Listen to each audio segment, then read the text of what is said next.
Bom dia. Hoje nós estamos ensinando, né, a quarta lição da revista Santificação, a vontade do homem e a santificação. Logo no início, o autor ele cita que a vontade ela é uma dimensão complexa da vida mental, né? Então ele descreve vários autores e ele conclui que não seria um ato volitivo, e sim um processo que flutua entre o querer e o não querer. E ele divide 4 etapas, né? Ele além de dividir, ele explica. Então eu gostaria que vocês fossem lendo cada versículo citado, porque são muitos versículos e não vai ser possível, no tempo que nós temos, eu ressaltar todos, né? E também nós temos, né, na quarta-feira, o estudo com a Eliana Martins, né, que ela sempre deixa o link de 15 em 15 dias, ela sempre sou eu num dia e ela no outro, né, nos domingos alternados, e vocês possam também estudar mais profundamente. Mas podem meditar em casa também, né? Aí vai de acordo com a disponibilidade de cada um, né? Mas é muito melhor a gente discutir entre nós, né? Se for possível, vocês estarem na quarta-feira, seria bom. Mas, o que acontece? Voltando, né? Então, como eu falei, é um processo, né? A vontade que flutua entre o querer e não querer. Então, ele divide em 4 etapas. Seria a fase da intenção, a fase da deliberação, que seria uma ponderação consciente, a fase da decisão propriamente dita e também a da execução. Ele vai ressaltar o seguinte, que o sujeito, ele exerce relativo poder decisório, mas ele deve ser levado em conta a dicotomia das 2 naturezas que nós temos, né? Que nós sabemos que estão sempre presentes, né? A nova e a velha natureza, que a gente tem falado, né? Nas outras lições também. O homem natural, ele vai percebendo, isso vendo no âmbito espiritual, né? Que a realidade desse homem natural é o quê? É uma realidade oprimida, é uma realidade mortífera, não é? Mortífera do juízo de Deus sobre o pecado. Então, qual é a inclinação do homem natural? Mais para a desobediência, para o distanciamento de Deus, não é? E a sua vontade está sempre escravizada ao príncipe deste mundo, né? A gente sabe, é Satanás. Então, não quer dizer o seguinte, que o homem dito espiritual, ele não tem sinais, né, de condição pecadora e degenerada, né? O homem espiritual também peca, não é? Mas o que acontece? A sua nova natureza, ela está fundamentada em quê? Em Cristo. É uma natureza em Cristo, né? E o fundamento dela está na pessoa do Espírito Santo, não é? Então, vamos ler em 2 Coríntios 5,17, onde a gente lê. E assim, se alguém está em Cristo, é nova criatura. As coisas antigas já passaram, eis que se fizeram novas. Então, voltando aqui, nós vemos o seguinte, que o interesse, né, desse homem espiritual é mais vinculado ao quê? A dimensão da verdade, né? O que vai acontecer?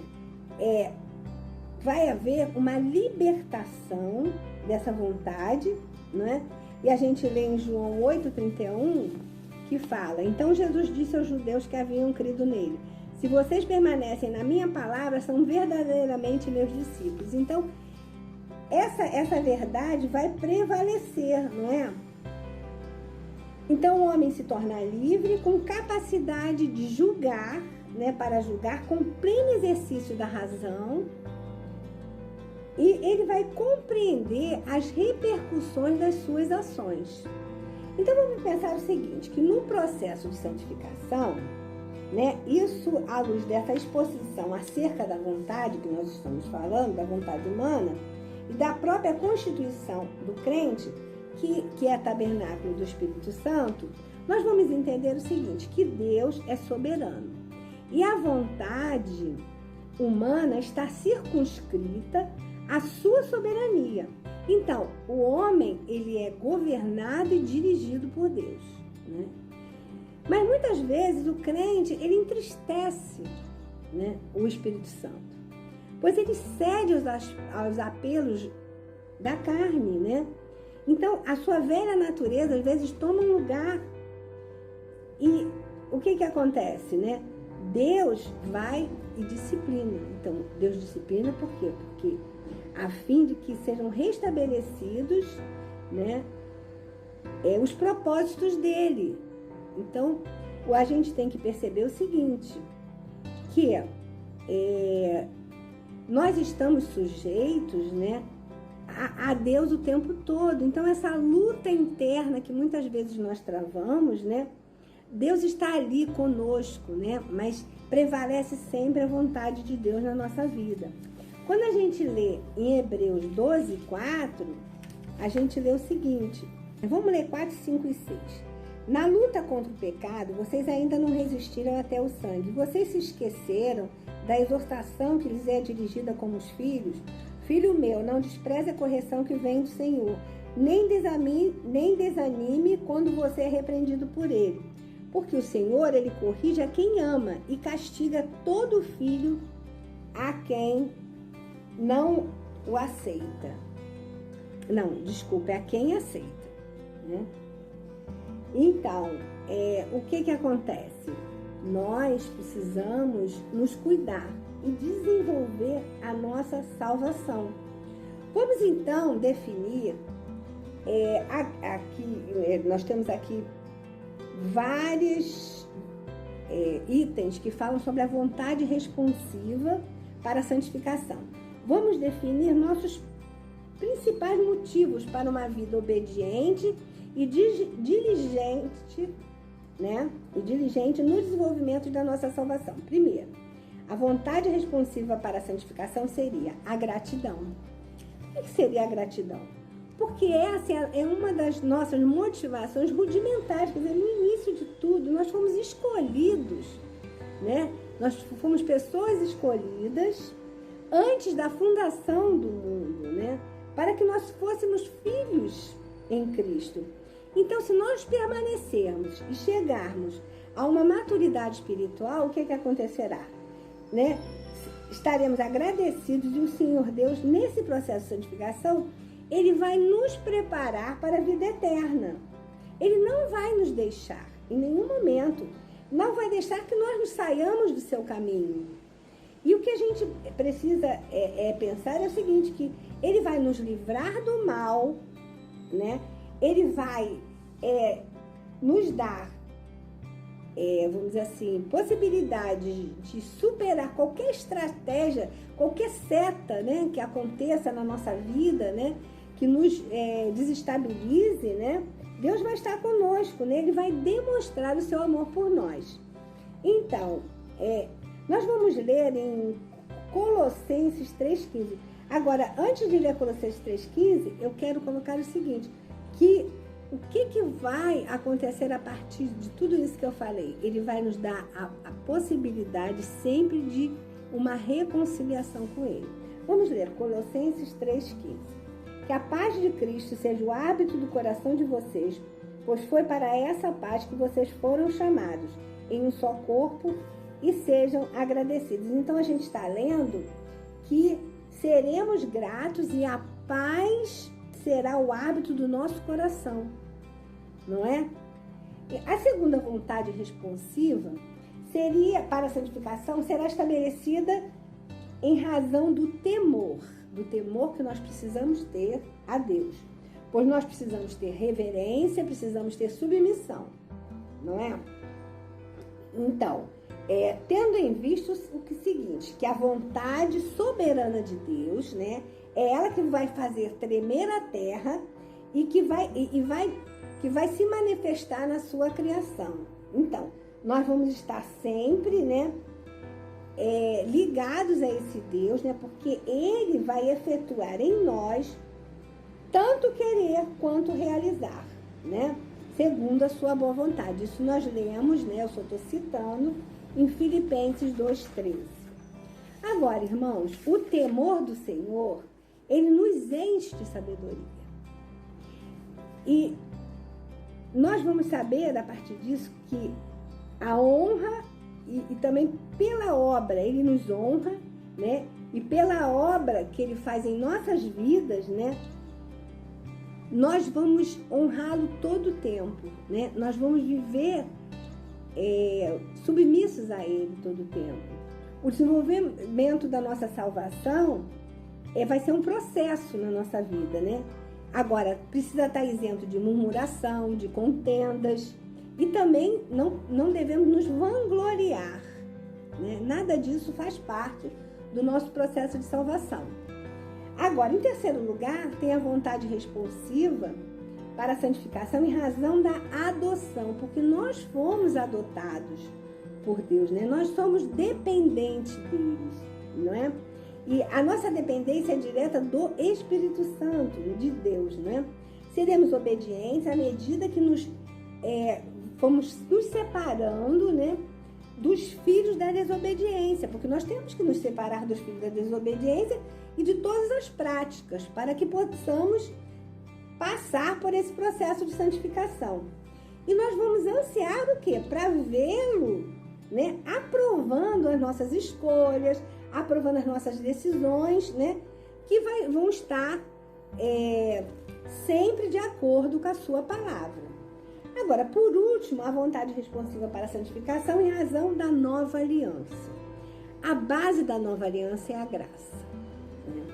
E ela vai nos revelar um nível de relacionamento com Deus. Receberemos o reino pela fé, né, em Cristo Jesus. Estamos, então, sendo inseridos pela nova aliança, não é?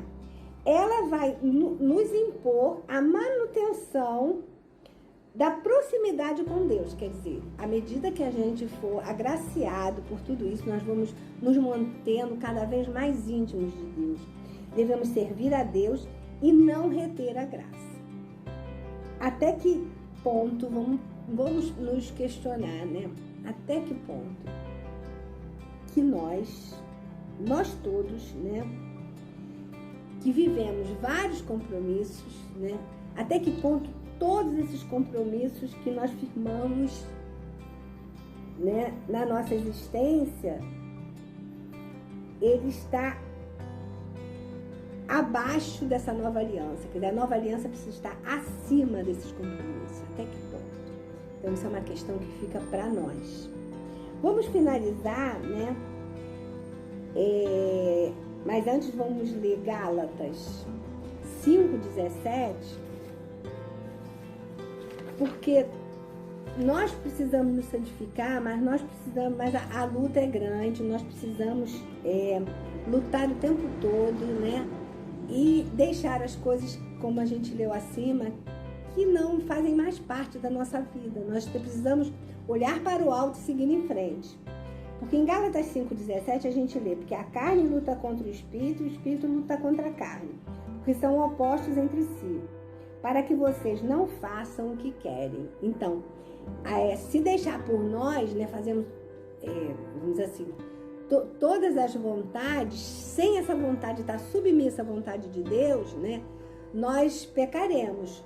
Mas se nós colocarmos a nossa vontade submetida à vontade de Deus, né, nós faremos essa nova aliança com Ele e estaremos cada vez mais próximos do nosso Deus. Dizendo o seguinte para vocês: a nossa vontade não pode, em nenhum momento, né, resistir à vontade de Deus. Quer dizer, nós precisamos sempre nos submeter à vontade dele em nossas vidas. Então, gente, todas as transformações que experimentamos nessa vida vão nos remeter ao poder de Deus, né, que vai se revelar no Evangelho de Cristo, né, de Cristo Jesus. Então, eu gostaria que vocês, né, aí nas suas casas, parassem um pouquinho agora e meditassem, nos versículos de Gálatas 5, de 16 a 25, né? E vamos suplicar que Deus, né, nos faça desejar a sua vontade em nossa vida. E nós vamos ler, né, e essa vai ser a nossa oração, o versículo 13 de Hebreus,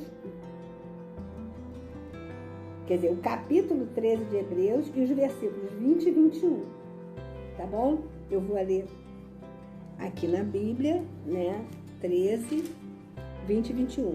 Terminemos assim e pratiquemos, né, o que nós estamos estudando e possamos multiplicar essa palavra para muitas pessoas. Amém? Então vamos lá, vamos terminar como fosse uma oração, né? Essa leitura. Ora, o Deus da paz que tornou a trazer dentre os mortos o nosso Senhor Jesus, o grande pastor das ovelhas, pelo sangue da eterna aliança, aperfeiçoe vocês em todo o bem, para que possam fazer a vontade dele. Que ele opere em nós o que é agradável diante dele, por meio de Jesus Cristo, a quem seja a glória para todo sempre. Amém. Amém.